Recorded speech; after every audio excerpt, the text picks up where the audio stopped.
네, 오늘은 히브리서 두 번째 시간입니다. 1장 4절부터 14절까지 말씀이죠. 여러분, 히브리서 오늘 본문을 읽어봐도 인용된 말씀들이 굉장히 많죠. 한 7개의 말씀이 인용돼 있어요. 오늘 본문만 봐도. 구약 성경에 인용된 거거든요. 그래서 이 히브리서 말씀을 신약의 레위기라고 말합니다. 워낙 많은 본문을 인용하고 또 난해하고 어렵다고 생각하기 때문에 신약의 레위기다. 쉽게 말씀을 보거나 설교하기가 어렵다는 거예요. 실제로 설교를 준비하다 보니까 구약에 있는 내용을 파악하면서 이해해야 되니까 훨씬 양이 많습니다. 근데 저희는 양이 많기 때문에 그렇게 비교해서 하진 않고 이미 히브리서 기자가 시편과 오늘 나와 있는 이 말씀들을 해석한 걸 가지고 그대로 좀 설교하려고 합니다. 우리가 지난주에 살펴봤던 말씀 1절부터 3절까지는 예수님과 누구를 비교해서 설명했어요? 구약의 선지자들. 그래서 예수님이 이 구약의 선지자들보다 얼마나 더 위대하고 탁월하신 분인지 설명하고 있었죠. 예수님의 세 가지 삼중직에 대해서 우리는 배웠습니다. 예수님은 왕 중에 왕이시고 선지자 중에 선지자시고 제사장 중에 제사장이시다. 이것을 배웠어요.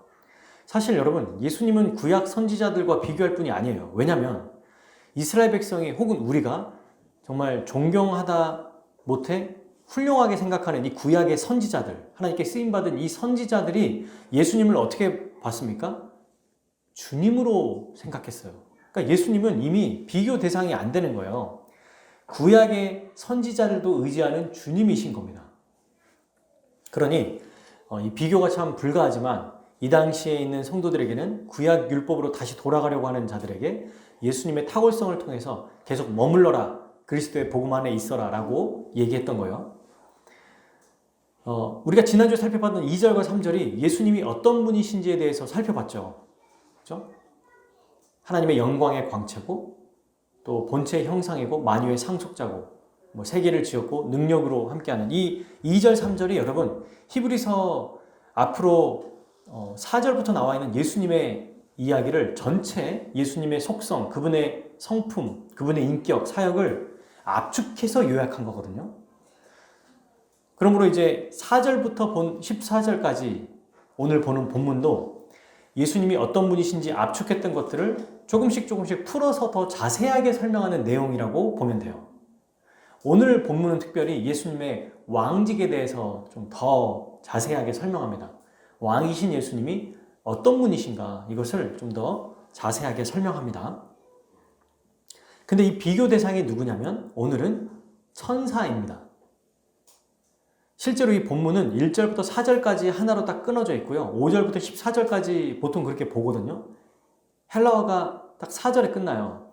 근데 설교하기로는 4절부터 14절까지 앞에서 천사 얘기를 꺼내고 오늘 다시 얘기하기보다는 오늘부터 천사 얘기를 하는 게 더 편하기 때문에 제가 4절부터 14절까지 설교하는 거예요. 실제로 원어는 1절부터 4절까지 끊어져 있습니다. 이 천사에 대한 게 마무리가 되면서도 동시에 새로운 본문의 시작점이라는 거예요. 이런 식으로 히브리서는 천사뿐만 아니라 또 다른 본문도 끝에 마지막을 차지하는 본문이면서 또 동시에 다른 새로운 본문을 연결하는 것으로 시작이 됩니다. 근데 복잡해지니까 제가 많이 고민하다가 그냥 지난주 주일날 딱 결정했어요. 토요일날 밤늦게 3절까지만 해야겠다. 그렇게 결정했습니다. 그러니 여러분 왜 3절까지일까라가 아니라 이제 4절까지 있고 어떻게든 본문을 나눠도 상관없어요. 내용을 잘 이해하는 게 중요합니다. 자, 천사와 예수님을 비교하는데 여러분 여기서 좀 이상하지 않나요? 왜 예수님과 천사를 비교할까? 사실 언뜻 이해하려고 해도 잘 이해가 되지 않아요. 왜냐하면 천사가 어떤 존재예요? 하나님께 창조된 피조물이에요. 천사도. 영적인 존재입니다. 근데 이런 영적인 존재와 예수님을 비교한다고? 약간 이해가 좀 되지 않죠? 근데 이 당시에는 이 비교가 꼭 필요했어요. 왜냐하면 그때는 많은 사람들이 천사를 숭배하고 있었기 때문이에요. 천사를 예배하고 있었기 때문입니다. 여러분 히브리서를 받았던 이 성도들뿐만 아니라 성경에 있는 다른 교회의 성도들도 천사를 숭배하는 사상을 가지고 있었고 실제로 천사를 숭배하고 있었어요. 그게 얼만큼 많이 있는지는 잘 몰라요. 근데 천사 숭배 사상이 이때 있었습니다. 이거는 사도 바울이 골로새 교회에게 편지한 이 골로새서 내용을 봐도 알 수 있습니다. 골로새서 2장 18절에 이렇게 말씀이 되어 있습니다. 아무도 꾸며낸 겸손과 천사 숭배를 이유로 너희를 정죄하지 못하게 하라. 그가 그 본 것에 의지하여 그 육신의 생각을 따라 헛되이 과장하고. 골로새 교회에서도 천사 숭배를 퍼뜨리는 자들이 있었고 천사를 숭배하는 자들이 있었다는 겁니다. 그래서 사도 바울이 그들은 거짓 교사니까 거짓 가르침을 너희들이 거부하고 미혹되지 마라. 지금 이 얘기를 하고 있는 거예요. 그럼 이제 좀 우리가 살펴볼 것들이 있죠. 왜 천사 숭배 사상에 빠졌을까? 왜 천사에 미혹됐을까? 이거에 대해서 좀 알아볼 필요가 있겠죠. 크게 세 가지를 볼 수 있습니다. 뭐 더 많이 볼 수 있지만 저는 세 가지로 좀 생각해 볼 수 있다고 봐요. 첫 번째, 천사를 숭배하는 첫 번째 이유는 바로 천사가 율법을 전달해 주는 자였기 때문입니다. 여러분 이거 좀 생소하지 않나요? 원래 모세가 시내산에서 율법을 받을 때 하나님께 받았다고 나와 있죠. 우리가 보통 영화나 이런 거 보면 돌판에 하나님이 막 기록해 주시잖아요. 근데 성경은 이 율법을 누가 전해준 거라고 얘기하냐면 하나님이 천사를 통해서 모세에게 준 거라고 얘기합니다. 이게 히브리서 2장 2절에 보면 나와요. 2장 2절에 어떻게 되어 있습니까? 천사들을 통하여 하신 말씀이, 네, 천사를 통해 말씀하고 있다고 얘기하죠. 그리고 또 찾아볼까요? 사도행전 7장 53절. 우리 하나님 말씀 한번 찾아봅시다. 앞에 사도행전 7장 53절.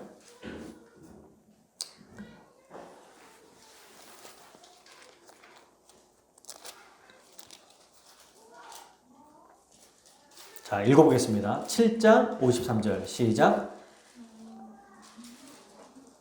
같이 읽어볼게요. 너희는 천사가 전한 율법을 받고도 지키지 아니하였도다 하니라. 네, 지금 여기서도 지금 사도행전에 스데반이 지금 설교하고 있는 내용인데요. 이때 스데반이 뭐라고 얘기합니까? 천사가 율법을 전해줬다고 얘기하죠. 그리고 마지막, 이건 제가 그냥 읽어드릴게요. 갈라디아서 3장 19절. 여기에도 똑같이 얘기가 나와요. 그런즉 율법은 무엇이냐? 범법하였으므로 더하여진 것이라. 이러면서 천사들을 통하여 한 중보자의 손으로 베푸신 것인데, 이 한 중보자가 모세죠. 천사가 중보자 모세에게 준 것이다. 약속하신 자손이 오시기까지 있을 것이다. 그러니까 율법은 예수 그리스도가 오시기 전까지 사용된 것이다. 이제 이 얘기를 하고 있는 겁니다. 지금 히브리서, 사도행전, 갈라디아서를 통해서 율법을 누가 전해줬다고 얘기합니까? 천사가. 거룩하신 하나님이 직접 모세를 만날 수 없어요. 만나주시지 않죠. 천사를 통해서 이 일을 해줬습니다. 율법을 전해준 거예요. 그러니 여러분, 율법을 아주 소중하고 귀하게 여긴 유대인들은 이 귀중한 율법을 전달해주는 천사 또한 위대한 존재로 생각하게 된 거예요. 그래서 이게 첫 번째로 천사를 숭배하게 된 계기가 된 겁니다. 두 번째, 천사 숭배 두 번째 이유는 천사가 여러분 인간의 삶에 실제로 도움을 준 존재였기 때문에 그래요. 구약과 신약 성경에 보면 천사의 역할을 우리가 알 수 있거든요. 찾아보다 보니까 너무 많아서 제가 그냥 구약과 신약에 각각 3개만 찾아봤어요. 이거는 한번 읽어보시면 될 것 같아요. 천사들이 성도들의 실제 삶에 직접 개입합니다. 구약 시대를 보면은 신약 시대 때도 그랬어요. 그들을 직접 인도하거나 악에서 보호하거나 하나님의 뜻을 알려주는 일을 했어요. 예를 들면 창세기 19장 1절. 아니 창세기도 보세요. 제가 준비하진 않았지만 아담과 하와가 범죄에서 쫓겨난 다음에 에덴 동산을 누가 지키게 하냐면 천사들이 불칼로 지키게 하거든요. 그리고 아브라함 시대 때 아브라함과 이제 롯이죠. 그의 조카에게 하나님께서 경고하십니다. 소돔을 이제 멸망할 거라고. 그때 누가 나타나냐면 천사가 나타나요.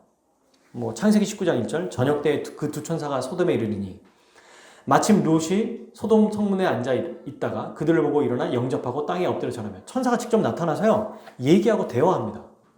그리고 뭐라고 말해요? 도망가라고 알려줘요. 이전에 아브라함을 통해서 한번 얘기해 주죠. 그리고 출애굽기 3장 2절에도요 모세에게 천사가 나타나요. 떨기나무에 여호와의 사자가 나타납니다. 그리고 천사를 통해서 하나님 말씀하시는 거죠.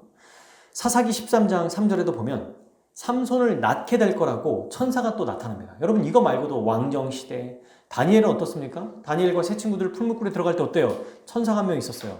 시편은요. 수많은 성경에 천사의 역할에 나와서 천사가 인도하고 보호하고 구출해주고 도움을 줘요. 신약시대는요. 누가복음 2장 9절에 10절 주의 사자가 곁에 서고 주의 영광이 그들을 두루 비춤에 크게 무서워한지라. 천사가 직접 나타나요. 놀랍니다.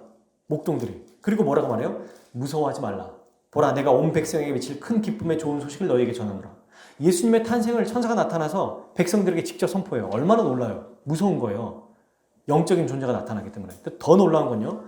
부활하신 예수님께도 마리아에게 나타납니다.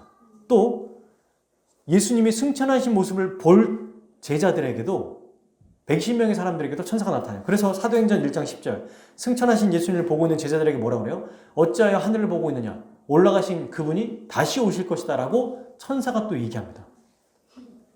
요한계시록 말씀을 보면 어때요?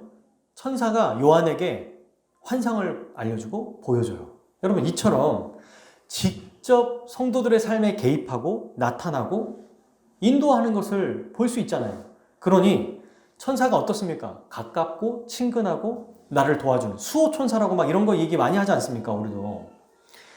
그러니 천사를 숭배할 수밖에 없는 그런 상황에 놓여 있었던 거죠. 자연스럽게. 근데 예수님은요. 이제 갓 태어나신 지 얼마 안 됐고 30년 되고 부활하시고 죽으셔서 돌아가셨어요. 승천하셨어요. 이 예수님은요. 실제로 나에게 해준 게 없는 거야.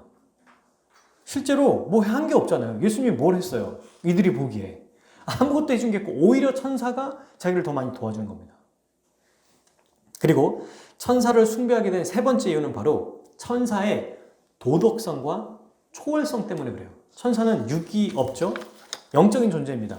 그래서 하나님의 천사이기 때문에 흠과 티가 없어요. 도덕적으로 완전하다는 얘기라기보다는 하나님처럼 완전하다는 얘기라기보다는 흠과 티가 없던 거죠. 원죄가 없어요. 사람이 아니니까.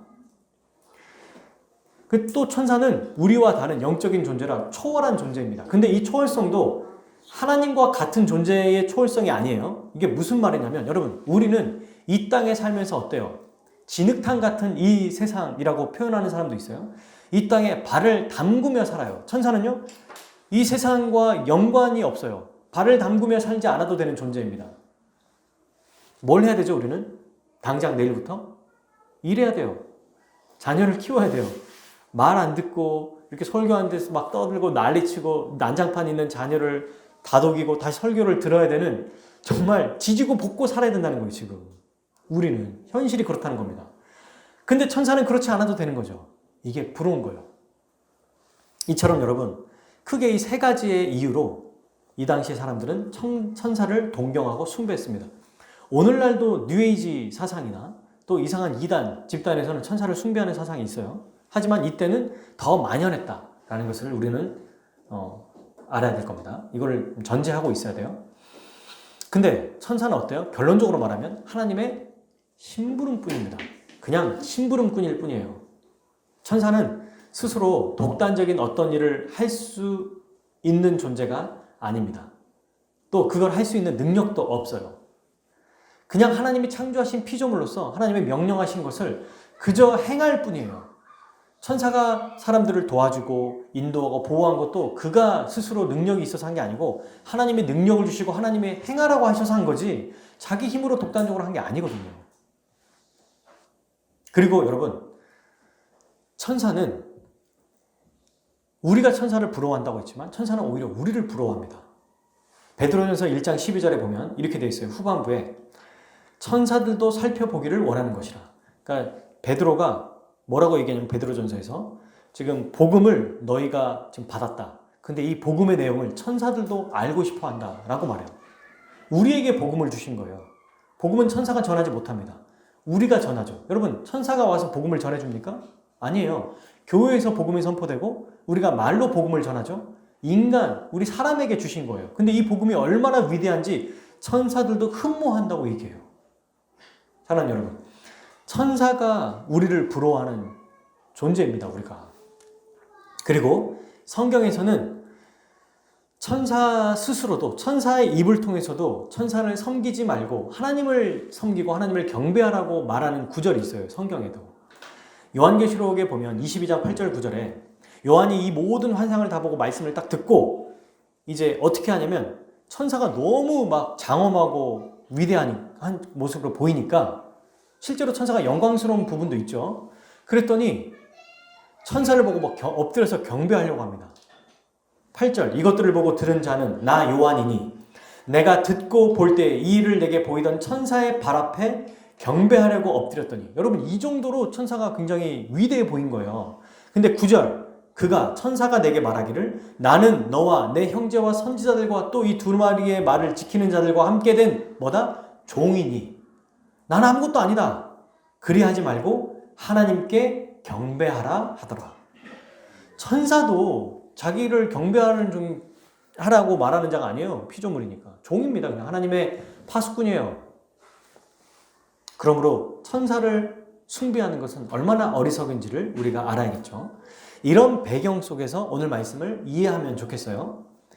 자, 그런데 이제 말씀을 본격적으로 볼 때 우리가 이 4절부터 14절이 천사 숭배에 미혹된 자들에게 예수님이 얼마나 탁월하신지를 설명하는데 이를 통해서 또 예수님의 위대하심을 우리는 알 수 있어요. 그러니까 더 감사한 거예요, 어쩌면. 저자는 7가지 혹은 8개 이 구약 성경을 인용해서 예수님의 탁월하심을 설명하거든요. 왜 구약 성경을 들어 설명할까요? 이 당시 유대인들은 어디로 돌아가려고 그랬어요? 유대교로. 유대교가 의지하는 게 뭡니까? 구약, 옛 율법. 구약 성경이잖아요. 그러니까 그들이 의지하는 그 율법에서도 뭐라고 얘기하고 있다? 천사를 숭배하지 말고 오히려 예수님이 얼마나 탁월하신 분인지를 설명한다라고 말하기에 그것을 주장하려고 구약 성경을 인용해서 말하고 있는 거예요. 구약 성경이 예수님의 위대하심, 그분의 탁월하심을 말하고 있다. 이렇게 얘기하면 이보다 더 큰 논리적인 답변이 어디 있겠습니까? 그죠?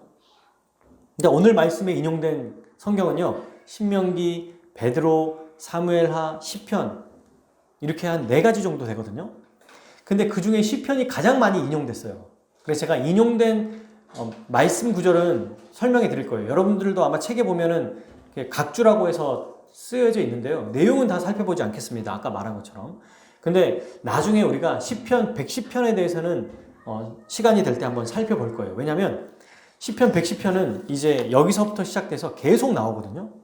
예수님의 승천하심, 주되심에 대해서 계속 설명합니다. 그래서 이 부분은 나중에 본문이 또 나올 때 다루겠습니다. 자, 그러면 오늘 이 본문 예수님의 위대하심과 탁월하심을 어떻게 우리가 이해할 수 있을까? 크게 4절부터 14절까지 3가지로 저는 설명할 수 있다고 봅니다. 어떤 사람들은 이 각각의 내용, 이 한 절 한 절을 보고 다 비교하거든요. 그래서 8가지다 이렇게도 말하는데 중복되기도 하고 또 8가지면 우리가 다 이해를 못 하잖아요. 그러니까 저는 이걸 좀 합쳐봤어요. 그래서 이해하기 쉽게 한 3가지 정도로 구분해 볼 수 있겠다. 꼭 3개까지가 아니어도 돼요. 근데 우리가 이해하기 쉽게 예수님의 위대하고 탁월하신 그 모습을 3가지로 살펴볼 수 있다고 봅니다. 자, 그럼 첫 번째로 예수님의 천사들과 비교해서 어떤 부분이 더 탁월하신가? 그 이유가 무엇인가? 바로 첫째로 예수님은 영원 전부터 하나님의 아들이시기 때문입니다. 예수님의 탁월하심은 영원 전부터 하나님의 아들이시기 때문이다. 이 내용이 4절부터 6절까지의 말씀이에요. 자, 4절 한번 볼게요. 천사보다 훨씬 더 뛰어남은 그가, 예수님을 얘기하죠. 그들보다 더욱 아름다운 이름을 기업으로 얻었다. 왜 천사보다 위대하냐면 예수님이 천사보다 훨씬 더 뛰어난 이름을 하나님께 받았기 때문이래요. 근데 이 이름을 받았다, 이것을 기업이라고 얘기하는데 이 기업은 상속받았다는 얘기거든요. 그러면 이 이름이 뭐예요? 이 이름이 뭡니까? 바로 5절에 나와요. 하나님께서 어느 때는 천사 누구에게 너는 내 아들이라. 하나님의 아들이라는 이름을 상속받았다는 얘기입니다. 예수님이. 그런데 여기서 우리가 또 상속을 생각하면 우리로 생각할 때 상속자 이건 언제예요? 어떤 특정한 때에 뭐 부모가 죽었거나 아니면 죽지 않아도 어떤 때에 상속을 주겠다라고 하는 그 특정한 시점을 생각할 수 있는데요. 그 시점이 아닙니다. 상속받았다라는 것은 이미 하나님께서 예수님을 처음부터 아들이라고 부여해 주셨다는 얘기예요. 이걸 신학적으로 뭐라고 말하냐면 예수님의 선제적 아들 되심이라고 말하거든요. 그러니까 처음부터 아들이었다는 거예요. 그러니까 이렇게 생각하면 돼요. 우리는 예수님이 하나님의 아들이다 이러면 시간적 개념으로 아이가 어른이 되고 어른이 결혼해서 시간이 지나서 아이를 낳게 됐다. 이 시간적인 개념을 적용하지 않습니까? 근데 하나님은 어때요? 시공간을 초월하신 분이세요. 그래서 하나님은 시간적으로도 영원 전부터 원래 하나님은 아버지로 계시고 원래 처음부터 예수님은 아들로 계신다는 거예요. 네, 이렇게 존재하셨다는 말입니다. 이게 바로 예수님이 하나님의 아들 되셨다는 얘기예요. 이 이름을 상속받았다는 거예요. 처음부터, 영원 전부터. 어느 특정한 시점이 아니라 시점이 없어요. 그냥 시간적으로 영원한 시간 동안 하나님은 예수님을 아들이라고 부르셨고 예수님은 아들이라는 이름을 상속받았다는 얘기예요. 근데 여기 5절에 보면 너는 내 아들이라 오늘 내가 너를 낳았다 라고 하시잖아요. 낳았다라고 할 때 이 낳았다는 말은 뭐예요? 그러니까 맞잖아요. 어느 특정한 시점에 태어난 거 아닙니까? 라고 하는데 이 낳았다라는 말은 다른 우리 성경 본문을 통해서 어떻게 시편 2편 2절의 말씀, 이게 시편 2편 2절이거든요. 이걸 해석했는지 우리가 알 수 있습니다. 사도행전 13장 33절 한번 찾아봅시다. 사도행전 13장 33절. 오늘 말씀을 두고 13장 33절을 찾아볼게요.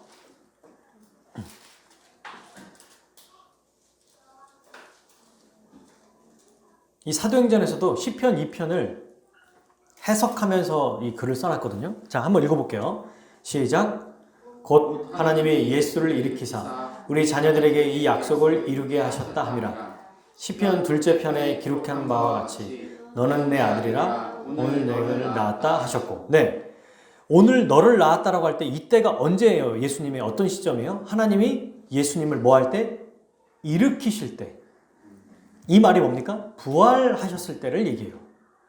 그러니까 이 말은 뭐냐면 하나님은 예수님을 처음부터 아들로 삼아주셨고 예수님은 처음부터 하나님의 아들이셨어요. 근데 하나님의 아들이란 이 원래 아들이란 이름이 온 천하에 명백하게 나타난 때가 있어요. 그게 바로 부활 사건이라는 겁니다.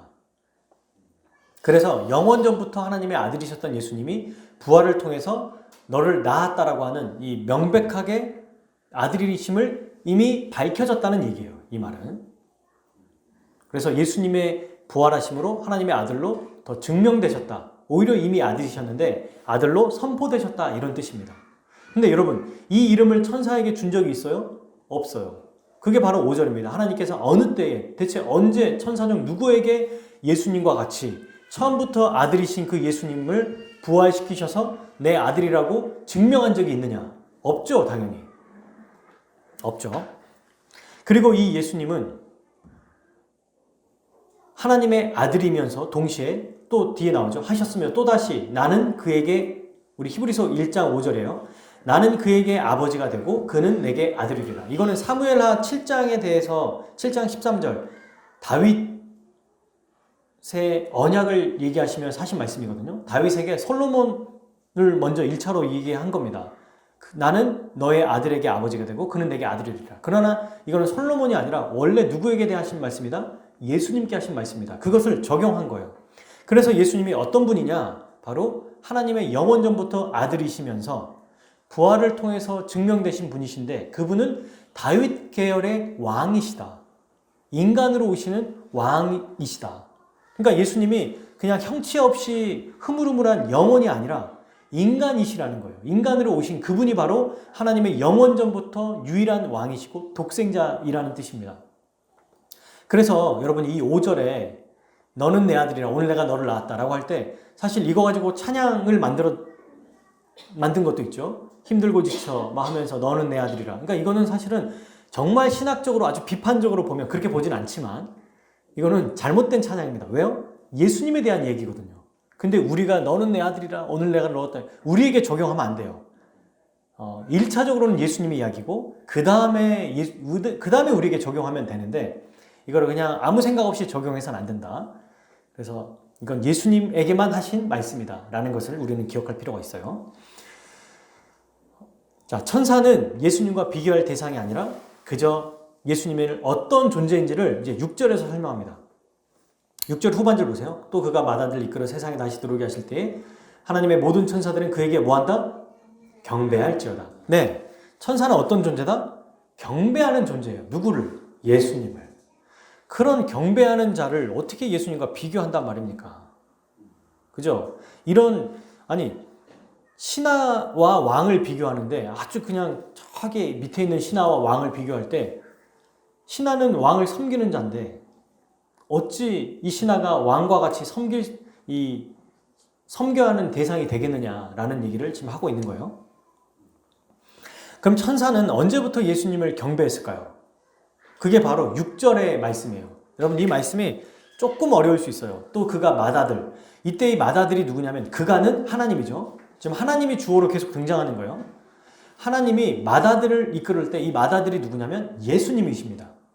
예수님을 이끌어 세상은 어디죠? 이 땅이에요. 다시 들어오게 하실 때 이 다시 때문에 헷갈려 하는 거예요. 다시 세상에 들어온다고? 예수님이 이 땅에 다시 온다고? 이거는 뭘로 보여요?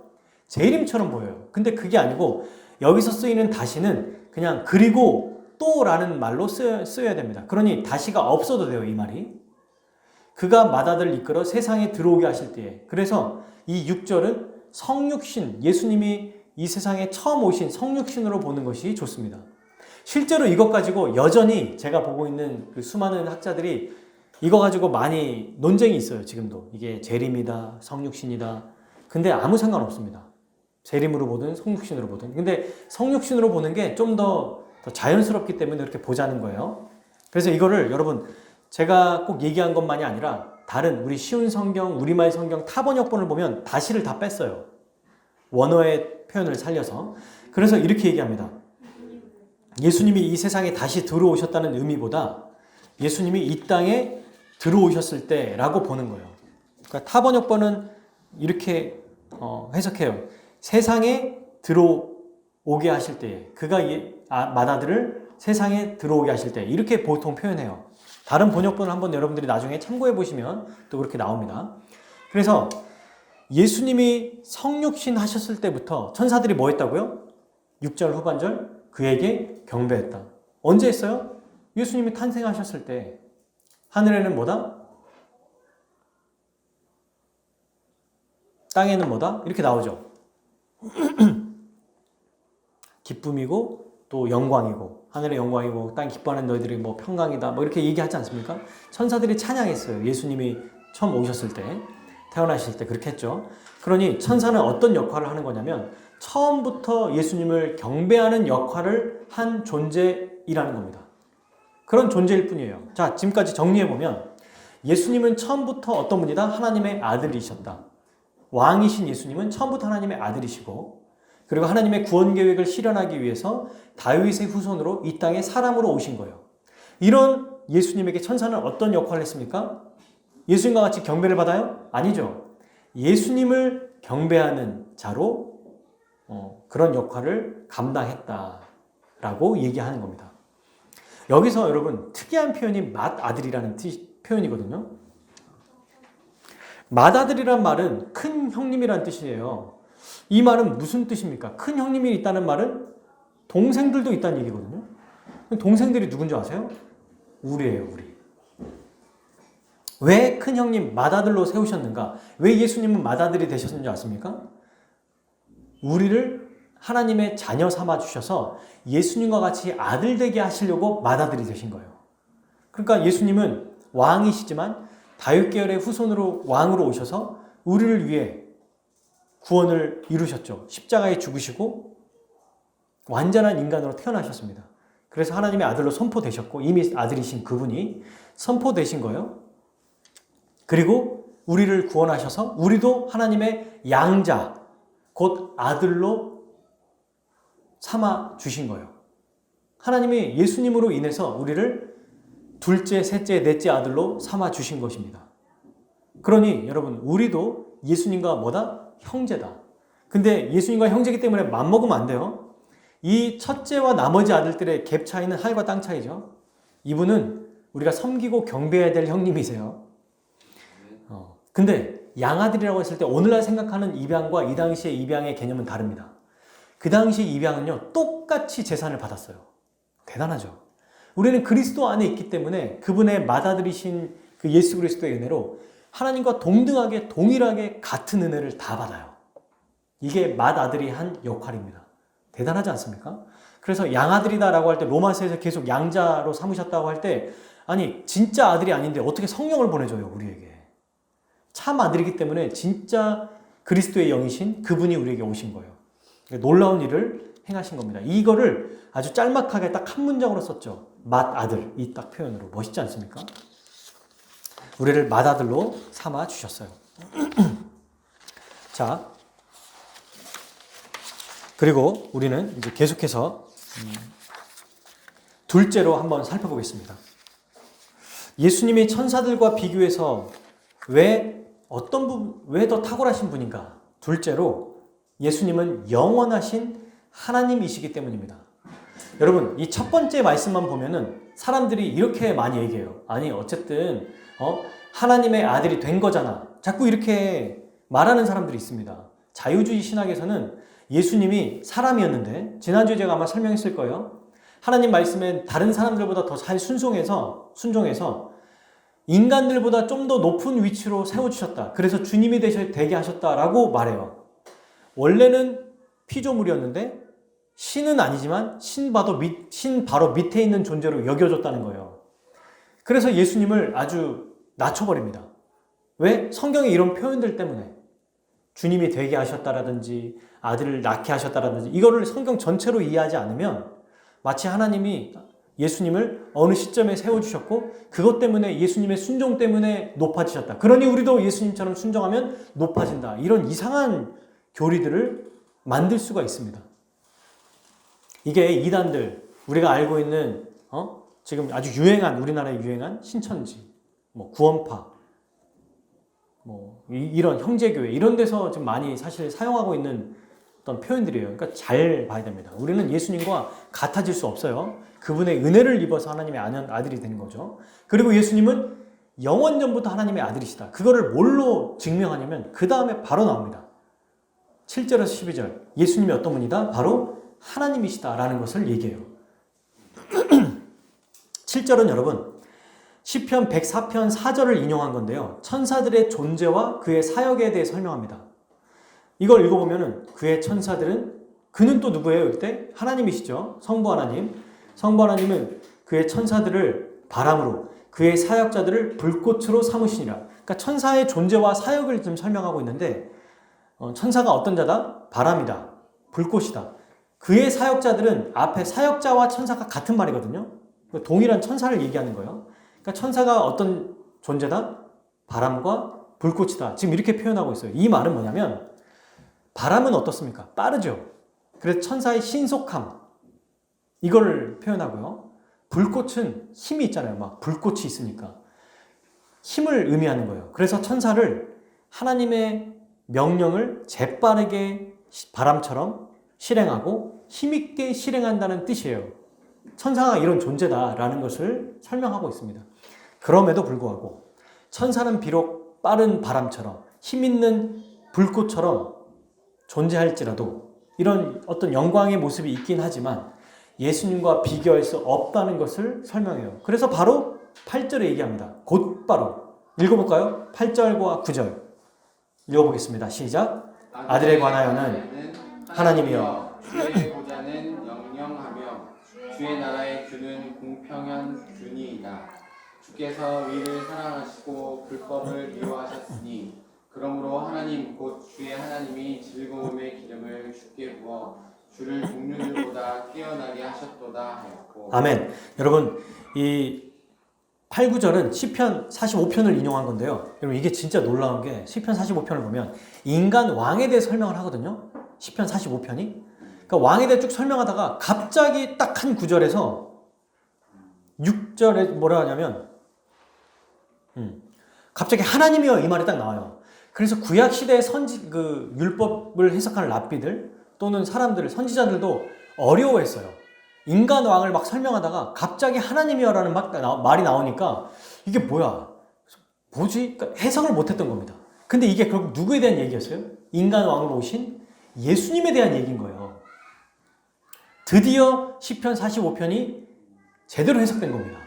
아, 예수님께 대한 얘기구나. 그거를 히브리서 기자는 곧바로 예수님께 적용해요. 그래서 여러분, 성경에 물론 예수님이 요한복음 1장 1절에 보면 이 말씀이 곧 하나님이시다. 근데 예수님 자체를 하나님이다라고 아예 명백하게 딱 표현한다기보다는 은유적으로 좀 표현하거나 또는 있어도 뭐 잠깐 나오는데 이 히브리서 1장 8절은 정말 아예 그냥 쐐기를 박아버리는 거예요. 아들에 관하여는 뭐다? 하나님이다. 이보다 더 분명하고 확실하게 예수님을 하나님이라고 설명하는 성경이 없습니다, 여러분. 그래서 보통 우리가 주저해요. 하나님의 아들이니까 예수님의 아들인 건 맞는데 그냥 이거 만들어 놓은 거 아니야? 삼위일체는 교림 아닙니까? 하나님과 동일한 본질이긴 하지만 그냥 그거는 우리 믿음의 선배들이 만들어 놓은 거잖아요. 아니에요. 하나님이라고 시편에서 얘기하고 히브리서 기자가 그 시편의 인용구를 바로 이건 예수님에 대한 얘기다라고 쐐기를 박아버리는 겁니다. 그러니 앞에 예수님은 영원한 하나님의 아들이신데 동시에 어떤 분이다? 하나님이시다. 하나님과 동등한 권세, 능력, 영광, 힘을 가지고 계신 하나님이시다라는 것을 설명하고 있어요. 앞에 천사는 어때요? 그냥 하나님이 사용하시는 바람이나 불꽃처럼 사용되는 존재인 거예요. 예수님은 하나님으로 존재하고 계신다는 겁니다. 정말 놀라운 표현이죠. 그래서 이 8절이 진짜 놀라운 표현이에요. 이 예수님은 어떤 분이시냐? 하나님이시며 그 주의 보좌, 예수님의 이 보좌, 왕권은 어떤다? 영원하다. 인간 왕은 잠깐 몇 년 통치하다가 사라지지만 영원하신 하나님은 이 왕권이 영원하다는 거예요. 그리고 그분의 나라, 이 주의 나라, 예수님의 나라는 어떻다는 겁니까? 이 나라의 판단은 공평하다는 거예요. 근데 이때 규가 뭐냐면 여러분 왕들이 보통 뭘 갖고 다녔냐면 조그마한 지팡이 같은 걸 갖고 다녔어요.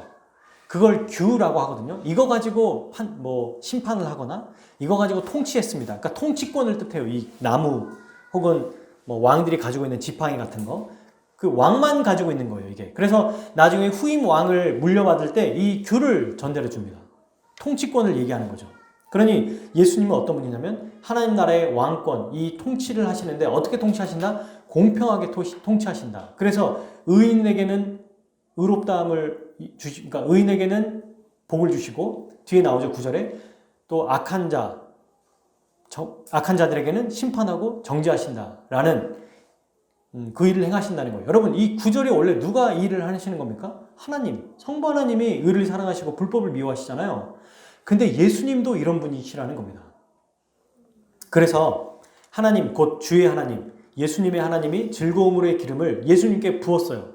기름을 부었다. 이거는 누구에게 한다고 그랬어요? 왕에게. 이미 하나님의 아들이고 왕이신 그분에게 하나님이 네가 내 왕이다 라고 또 인정해 주신다는 것입니다. 동료들보다 뛰어나게 하셨다라는 것은 이 동료들이 바로 하나님의 백성을 얘기해요. 사람들, 신자들을 얘기해요. 당연히 우리보다 뛰어난 것은 당연한 겁니다. 그러니까 사람들은 인간 왕이니까 시편 45편이 인간 왕이니까 우리랑 비슷한가라고 했는데 아니다. 비교할 수 없을 만큼 탁월하신 분이다. 인간인데 영원전부터 하나님의 아들이고 영원전부터 하나님이시다. 그리고 그분은 하나님과 동일하게 의를 사랑하고 불법을 미워하는 자다. 이분은 공평으로 다스리시는 분이다. 대단하지 않습니까? 바로 이분이 바로 예수님이다. 이런 예수님과 어찌 천사를 비교하느냐라고 지금 얘기하고 있어요. 자, 그러면서 10절과 11절 또 한번 읽어볼게요. 또 주여 태초에 주께서 땅에 기초를 두셨으며 하늘도 주의 손으로 지으신 나라 그것들은 11절 12절 그것들은 멸망할 것이나 오직 주는 영존할 것이요 그것들은 다 옷과 같이 낡아지니 의복처럼 갈아입을 것이요 그것들은 옷과 같이 변할 것이나 주는 여전하여 연대가 다함이 없으리라 하였으니. 아멘. 여러분 이것도 지금 딱 보니까 어떤 거예요? 하나님의 창조를 지금 얘기하는 겁니다. 10절 근데 이 주여가 누굽니까? 예수님을 얘기하는 거예요. 주여, 태초에 예수님께서 땅에 기초를 두셨으며 하늘도 주의 손으로 지으신 바라. 예수님이 이 세상을 창조하셨다고 선언하고 있어요. 시편 102편을 통해서요. 그리고 2절, 예수님이 이 세상을 창조하셨지만 이 세상은 어떻다? 멸망할 거다. 쇠퇴할 거다. 그런데 이 세상을 창조하신 예수님은 영존할 것이다. 영원히 존재할 것이다. 그것들, 이 세상은 다 옷과 같이 낡아지니, 참 특이한 표현이죠. 이 세상 만물을 옷으로 표현했어요. 그래서 옷은 어떻습니까? 계속 읽다 보면은 빛이 나요? 닳아져요? 닳아져요. 빵꾸도 나고 찢어지기도 하고 헤어진단 말입니다. 해진다는 거죠. 그렇게 된다는 거예요. 그런데 이 세상을 창조하신 예수님은 여전하고 연대가 다함이 없다. 영원하시다는 거예요. 변하지 않는다, 불변하다라는 것입니다. 이 성부 하나님이 가지고 계신 속성을 예수님께 그대로 적용했어요. 여러분, 하나님께는 공유적 속성과 비공유적 속성이라는 게 있어요. 공유적 속성은 우리와 함께 공유하는 거예요. 우리가 사랑하고 또 우리에게 선이 있고 우리가 누구를 치근하게 여기고, 이거는 하나님께로부터 온 거거든요. 근데 하나님이 피조물과 공유하지 않는 속성이 있습니다. 그걸 비공유, 공유하지 않는다라는 속성인데, 그게 바로 의, 영원, 불변, 또 창조, 이런 거거든요. 이게 하나님의 비공유적인 속성인데요. 이 속성이 누구에게 있다고 얘기하는 거예요? 예수님께 있다고 지금 얘기하는 겁니다. 아들에 관하여 하면서 10절에서 또 얘기하잖아요. 지금 이어서 얘기한 거 아닙니까? 그죠? 8절에 아들에 관하여 하면서 얘기하면서 또 이 아들은 10절에서 주여라고 얘기하고 있어요. 그대로 예수님께 적용하고 있습니다.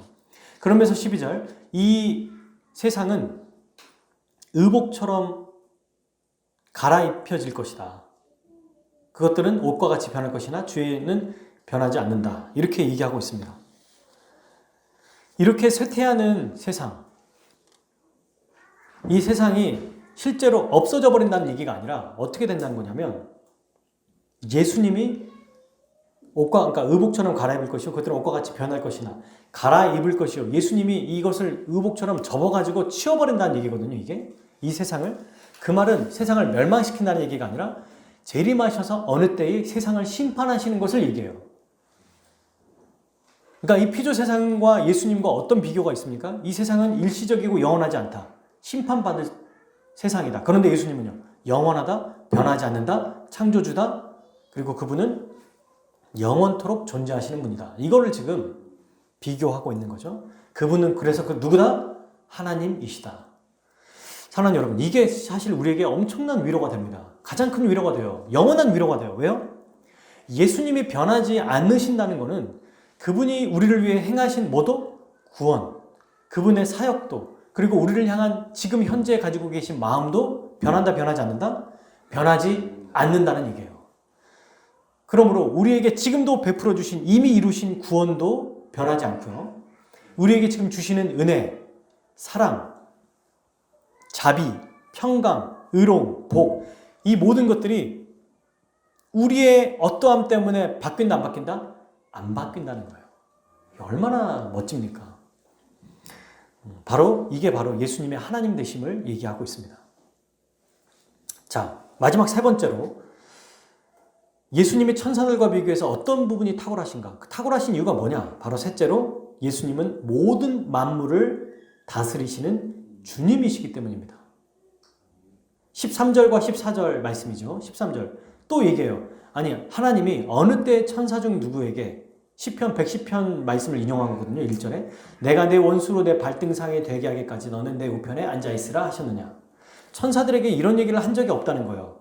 오직 하나님의 아들, 영원한 하나님이신 예수님께만 이 얘기를 하셨다는 겁니다. 여러분, 발등상은 발 위를 얘기하는 게 아니에요. 일전에 제가 한번 그림으로 보여드린 적이 있는데, 발판 얘기예요. 발판, 발을 올려놓는 발판. 그래서 이 말이 뭐예요? 바로 원수가 누굽니까? 사탄이죠. 사탄을 예수님의 발판이 되게 하기까지, 완전히 발판 되게 하기까지 너는 내 우편에 앉아있으라. 여러분, 이 당시에 전쟁을 할 때요, 승리한 왕은 패배한 왕에게 어떻게 했냐면 완전히 엎드리게 한 다음에 목을 발에 얹었어요. 그러니까 발 아래 이 사람의 머리를 둔 거예요. 이렇게 하시고 있다는 거예요. 누가? 예수님이. 누구를? 사탄을.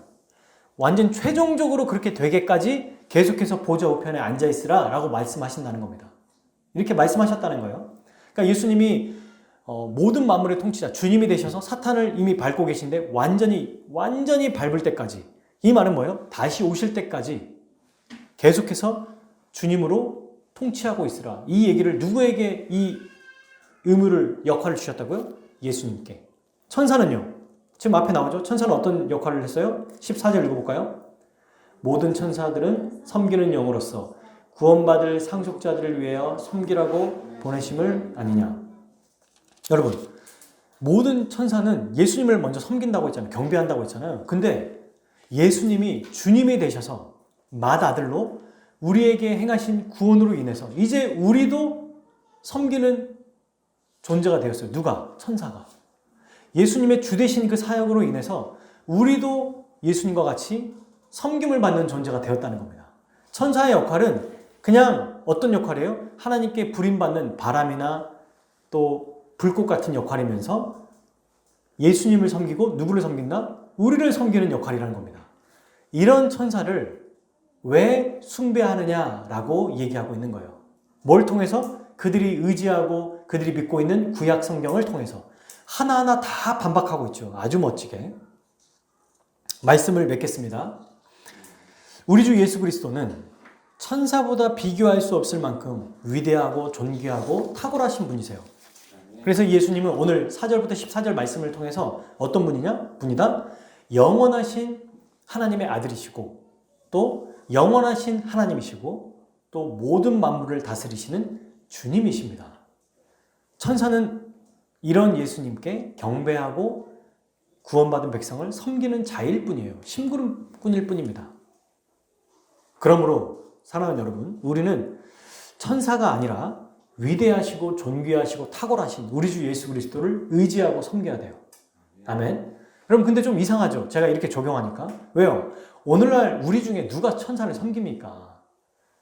아까 말했던 것처럼 뉴에이지나 이상한 집단은 여전히 천사를 섬겨요. 그런 데서는 이렇게 지금 천사가 아니라 우리 주 예수 그리스도를 섬깁시다, 의지합시다 이렇게 말하는 게 괜찮은데 지금 우리에게는 약간 어색하다는 거예요. 그래서 이 천사를 오늘날 우리에게 알맞는 대상으로 적용해야겠죠. 당시의 사람들은 아까 말했어요. 천사를 어떻게 생각했다고요? 자기들의 실제 삶에 도움을 주는 어떤 힘이 되는 존재로 생각했어요. 그러니까 우리도 천사라고 생각할 때 천사 자체를 얘기하는 게 아니라 천사의 역할을 하는 게 뭔지로 적용을 해야 됩니다. 즉 이렇게 얘기할 수 있겠죠. 내가 이 세상에서 가장 의지하는 사람 또는 내가 가장 의지하는 어떤 것, 그게 돈이든 물질이든 시간이든 사건이든 어떤 것이든 될 수 있어요. 그게 바로 천사인 거예요. 그래서 다시 적용해서 말하면 이렇게 될 거예요. 그러므로 사랑하는 여러분, 우리는 이 세상에서 내가 가장 의지하는 어떤 사람이나 내가 가장 사랑하는 돈이나 물질이나 혹은 내가 꼭 해결될 어떤 사건이 아니라 그것을 의지할 게 아니라 가장 위대하시고 탁월하시고 존귀하신 우리 주 예수 그리스도를 의지하고 섬겨야 합니다. 이 말이에요. 천사를 의지하지 말라는 말은 내가 가장 의지하는 어떤 사람이나 어떤 대상, 물건을 얘기하는 거예요. 실제로 여러분, 우리가 가장 힘들거나 지칠 때 제일 먼저 뭐예요? 어떤 사람을 찾습니다. 그죠? 가족이든 친구든 아니면 내가 소속된 어떤 동호회나 동아리 같은 거 또는 어떤 장소를 찾아가요. 뭐 여행을 간다든지 아니면 카페를 간다든지 영화를 본다든지 쇼핑을 한다든지 그걸 통해서 스트레스를 풀거나 나의 이 불안한 마음을 막 해소시키려고 한다는 거예요. 또 어떤 사건을 통해서 막 이것만 잘 풀리면 내가 인생이 뭔가 막 나아질 것 같아. 그것만 매달리는 거예요. 그런데 이런 것들이 실제로 우리 현실에 가장 큰 도움이 될 거라고 생각하지만 오늘 히브리서 기자는 뭐라고 얘기해요? 이 모든 것들이 누구의 손 안에 있다? 예수 그리스도의 손 안에 있다. 우리가 여러분 어쩌면 그 자체를 천사로 보지 않아요. 사람을 천사로 보지 않아요. 돈을 천사로 보지 않아요. 어떤 의지하는 걸 천사로 보지 않아요. 근데 그게 나에게 아주 큰 힘이 되는 어떤 때에는 천사로 보일 수가 있습니다. 그래서 그걸 의지한다는 거예요. 그러니 오늘 이 말씀에서는 뭐라고 얘기합니까?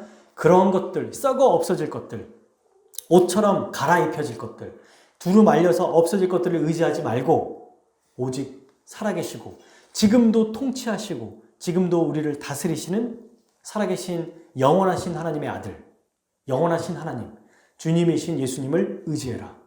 그분을 붙잡아라. 그분을 놓치지 마라. 이렇게 말씀하고 있습니다. 왜요?